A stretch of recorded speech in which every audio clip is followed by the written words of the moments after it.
اور یہ رسول اکرم صلی اللہ علیہ وسلم نے قیامت کی نشانیوں میں سے ایک نشانی بتائی۔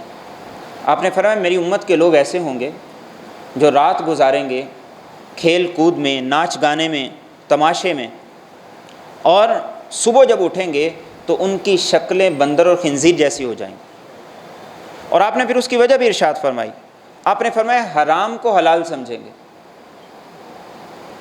ریشم پہنیں گے، اور سود کو حلال سمجھ کے اس کا لین دین کاروبار کریں گے۔ ایک آدمی گناہ کو گناہ کہتا ہے، یہ آدمی کبھی بھی توبہ کر لے گا، یہ آدمی کبھی بھی واپس ہو جائے گا، لیکن جو اپنے گناہ کو جسٹیفائی کرے، جو اس کے لیے دلائل دے، اور جو اس گناہ کو گناہ نہ سمجھے، یہ آدمی زندگی بھر گناہ سے توبہ نہیں کر سکتا، یہ زندگی بھر گناہ کو چھوڑ نہیں سکتا۔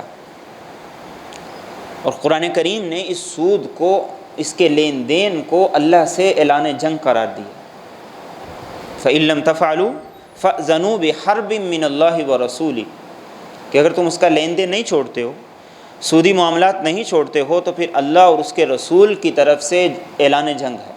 وَإِن تُبْتُمْ فَلَكُمْ رُؤُوسُ أَمْوَالِكُمْ، توبہ کرتے ہو تو اللہ نے تمہارے لیے توبہ کا دروازہ کھلا رکھا ہے، اپنا اصل سرمایہ، اپنا راس المال لے لو اور اس کے بعد باقی سب کچھ چھوڑ دو۔ رسول اکرم صلی اللہ علیہ وسلم نے ان گناہوں کو جو انسانوں کی اور معاشرے کی تباہی کا ذریعہ بنتے ہیں، ان میں سے ایک آپ نے فرمایا سود کا لین دین۔ اجتنبوا السبع الموبقات، 7 ان گناہوں سے بچو جو انسانوں اور معاشرے کو تباہ کرتے ہیں۔ پہلا الاشراک باللہ، اللہ کے ساتھ کسی کو شریک ٹھہرانا۔ دوسرا السحر، جادو کرنا، کروانا۔ اور تیسرا قتل النفس التی حرم اللہ الا بالحق، کسی کو ناحق قتل کرنا۔